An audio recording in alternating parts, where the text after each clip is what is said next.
Céline a vécu comme un vrai homme de gauche. Pour des raisons évidentes, je peux pas traiter cet aspect puisque c'est pas le cas. J'aimerais être de gauche, mais ça demande tellement de qualité humaine. Et ça demande tellement d'abnégation. Venons-en aux faits qui sont intéressants parce que ça a été traité 1000 fois. Deuxième point d'analyse, je pense qu'il a fait l'école de la vie, comme Léa Seydoux.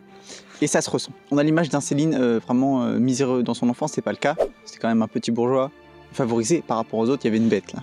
Ah, il y a une bête! Il y a une bête! Attends-moi, il y a une bête! Donc dans Mort à crédit par exemple, on a l'impression que voilà, c'est la zermie totale, il mange du caca. Bon, pas du tout. Est-ce que tu penses que caca ça marche pas? Parce que je vais le dire pas mal de fois. Je vais dire 2 fois caca et 1 fois anus. Bon, en tout cas, pour écrire Mort à crédit, il faut vraiment être frappé du casque. Donc il a dû souffrir quand même pas mal mentalement, physiquement, plus que nous, plus qu'aujourd'hui dans nos existences boboesques. Voilà. Enfin, moi je vais me faire tirer dessus pour quand même. Je vais souffrir un peu.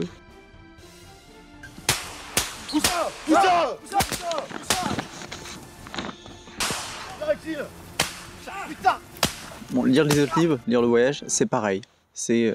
On a l'impression qu'il traîne sa misère tout le temps, et son pète au casque, et sa souffrance éternelle, perpétuelle. Voilà, c'est vraiment l'éternel retour de la peine et de la détestation de tout ce qui existe. C'est un gros rageur. Ça vient probablement de sa blessure pendant la Première Guerre mondiale, en plus de son caractère infect. Depuis 18, il était invalide 75%, ça représente un état très faible, n'est-ce pas? Il a dû avoir un bon gros syndrome post-traumatique, ce qui n'a pas aidé du reste. Notez quand même que pendant les années 20 et 30, il vit en véritable petit dandy, hein. Un vrai notable et tout, qui s'habille super bien et tout, chez les grands tailleurs. Alors qu'on a l'image d'un Céline voilà, clochardesque, oui, j'ose le terme, voilà, un pauvre pouilleux dans sa maison à Meudon. C'est pas le cas, pas tout le temps. C'est une construction, ok? C'est centrifugal. C'est un peu un bourreau de travail sur la fin de sa vie. Voilà. Au départ, c'est un notable, je vous dis, un dandy, donc en vrai il s'amuse quand même, il écrit des trucs et tout. Mais à un moment il part en exil au Danemark parce qu'il va se faire couper la tête s'il revient en France, voilà. Il passe 1 an en zonzon au Danemark, il met son caca sur les murs de sa prison, voilà, c'est ça. Complètement fou. Quand il revient en France après son exil, c'est 24/24, 7 jours sur 7 qu'il travaille pour écrire ses derniers livres. Bon, jusqu'en France, hein.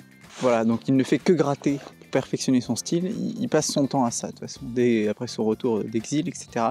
Il fait ça, il gratte des petits papiers là, des pinces à linge, tout ça. Il y en a des milliers, des dizaines de milliers même. Bref, il fait que ça. Et c'est comme ça qu'il travaille son style inimitable, qu'il travaille son génie. Il le dit lui-même d'ailleurs, qu'il n'a pas de génie, mais qu'il a que du travail. Il détestait Jean-Paul Sartre, c'est pareil. Il l'appelait le petit meurteux ou l'agité du bocal, parce que Sartre avait osé faire un portrait de l'antisémite, je cite l'article, dans les temps modernes, sa revue après la Seconde Guerre mondiale.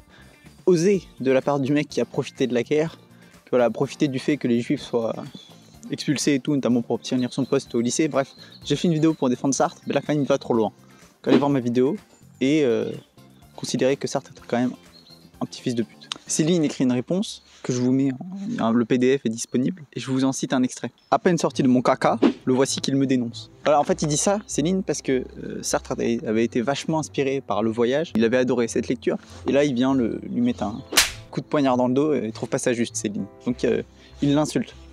Je vous lis pas tout parce que c'est... Tu me sors de l'entrefesse pour me salir au dehors. Satanée petite saloperie gavée de merde. Bref, en tout cas c'est drôle et mérité et juste, cette réponse de Céline. Il avait d'ailleurs d'autres bons avis littéraires parce qu'il disait que Balzac était médiocre, que Shakespeare était sauvé par le costume et qu'Hugo c'était de la merde. Ça c'est pas vrai, c'est moi qui l'ajoute, mais je perpétue. Henri Guillemin, dont je vous ai déjà parlé ici, mais il faudrait que je développe plus peut-être un jour, adorait Céline. Alors que Henri Guillemin c'est un vrai mec de gauche, hein, qui défend la commune, communiste justement, travaille pour la radio-télévision suisse. Vive la Suisse libre! Et il défend Céline, voilà. Enfin, même, il vous montre à quel point c'est beau. Bon, Henri Guillemin, il sait très bien que Céline, c'est un fils de pute. Non, bon, peut-être arrêter de les insulter. Henri Guillemin, il savait très bien que Céline était un odieux personnage. Il a fait partie de ce petit groupe des émigrés français qui ont suivi le maréchal Pétain ainsi que Maringuen. Malgré ça, il apprécie l'art. Bref, il distingue l'homme de l'artiste, j'ai envie de vous dire. Et beaucoup d'autres avaient été trompés au début des années 30. On peut tromper 1000 fois. Ta gueule! Quand il avait sorti son premier ouvrage, Céline, donc Le Voyage au bout de la nuit, que ça avait été un banger absolu, et bien ils avaient cru, tous les mecs de gauche, que Céline était peut-être de gauche. Non. Qu'il était peut-être, voilà, anticapitaliste, anticolonialiste, même Trotsky pensait ça. Même, je sais pas, anti-impérialiste, etc. Alors que Céline est juste antisémite. Ils n'avaient pas compris. Ils comprendront qu'après, c'est pour ça qu'il a maintenant une mauvaise réputation en fait. Ils ont l'impression de s'être fait baiser à gauche. Maintenant le style de Céline. Vite fait. Voilà, donc pour que vous puissiez briller en société, je vous ai fait un résumé de ce qu'est le style de Céline, véritablement. C'est parti. C'est oral. C'est populaire. Je répète, c'est argotique, c'est-à-dire qu'il utilise l'argot dans des expressions populaires, c'est ça que ça veut dire. C'est pas ta majorée, hein. C'est musical. C'est Fredo Mercure, pour faire monter la température. C'est crade vulgaire. Commence à nous faire chier. Hein. Jusqu'à ce qu'on dise de mort à crédit, enfin, qui est presque scatologique, le marathon de la crotte. C'est pour vous dire. Parfois, c'est un vocabulaire assez empoulé. Je suis capable du pire comme du pire. Ce sont beaucoup d'onomatopées. Parfois, des imparfaits du subjonctif. Des punchs à la Léon Blois un peu. Déjà que je t'appelle Jennifer passé. Bon, ça décapote quoi. Voilà, les 3 petits points qui sont partout et qui sont là pour démolir le roman bourgeois. Parce que Céline, il a quand même une volonté subversive. Quoi. Et les points d'exclamation comme les vieux qui SMS. Donc, parmi ce que je viens de vous dire, il y a certaines choses qui font partie de ce qu'il appelle la littérature bourgeoise. Par exemple, donc, les aphorismes, enfin, certains aphorismes, le vocabulaire un peu pédant empoulé et l'imparfait du subjonctif, il trouve que c'est un peu trop. Et il va le regretter, il va le dire, il va l'enlever par la suite. Dans Le Voyage, son premier livre donc, je fais encore certains sacrifices à la littérature, à la bonne littérature. On trouve encore de la phrase filée, à mon sens du point de vue technique, c'est un peu attardé. Voilà ce qu'il nous dit le père Céline. Et en fait, peut-être pour ça qu'on connaît que Le Voyage, limite mort à crédit, et pas beaucoup plus. Parce qu'au fur et à mesure, il devient de plus en plus radical, et s'éloigne de plus en plus des normes donc, de la littérature bourgeoise de l'époque. C'est pour ça que voilà, Le Voyage aujourd'hui tout le monde connaît, parce que c'est un mélange de styles un peu. C'est à la fois du coup oral, scatophile, et à la fois la grande littérature traditionnelle. Je n'aime pas ce qui est commun, n'est-ce pas, ce qui est vulgaire. Je veux dire qu'une prison est une chose distinguée, parce que l'homme y souffre, n'est-ce pas, tandis que la fête à Neuilly est une chose très vulgaire, parce que l'homme s'y réjouit. En tout cas, tout ce que je viens de vous expliquer, c'est différents points de style. Ils se retrouvent en différentes proportions, voilà, en fonction des livres. Donc vous pouvez trouver votre Céline préférée. Et ça c'est beau. Et voilà, vous pouvez tout à fait subjectivement, objectivement même, dire que c'est votre Céline préférée, et il y a des raisons. Donc allez-y, trouvez-le. Lisez tout. Il y a des commentateurs qui disent que au fur et à mesure de son évolution, il y a un basculement du populaire vers l'oral. Moi je suis pas d'accord. Les deux font système. Qu'est-ce qu'il y a à retenir? Donc lisez Céline, voilà.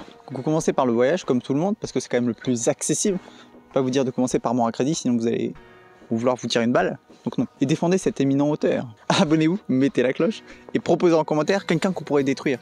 Je sais pas quoi. Moi je pense comme ça à Simone de Beauvoir, mais ça pourrait être quelqu'un d'autre, hein, enfin voilà. Pour proposer des noms, dites les noms.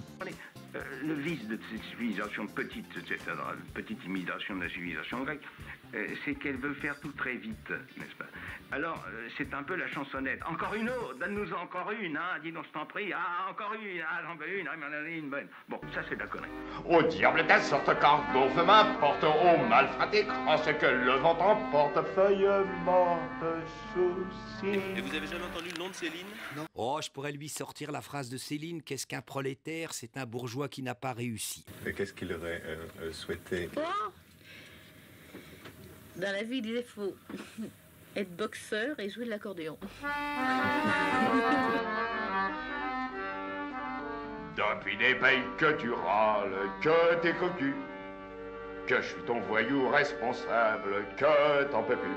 Vous n'avez jamais lu? Non. Oui, j'aime Céline, j'aime beaucoup Céline. Je l'aime pour des raisons que je ne peux pas vous raconter dans votre histoire. Il avait pris la mauvaise direction, c'est tout. Parce qu'il était condamné. Monsieur Céline a été condamné à la libération. Ah, c'est pour ça que vous l'aimez? Ah oui. Ah, ça, c'est des raisons extra-littéraires. Oui, alors. Persévérez dans votre pensée éthérée, très éthérée. Allez voir ma vidéo sur Sartre, le sidekick angélique de Dr Détouche. Sartre que je défends, j'ose le dire moi, monsieur. Je suis à contre-courant des modes et de la doxa, ok? Bisous.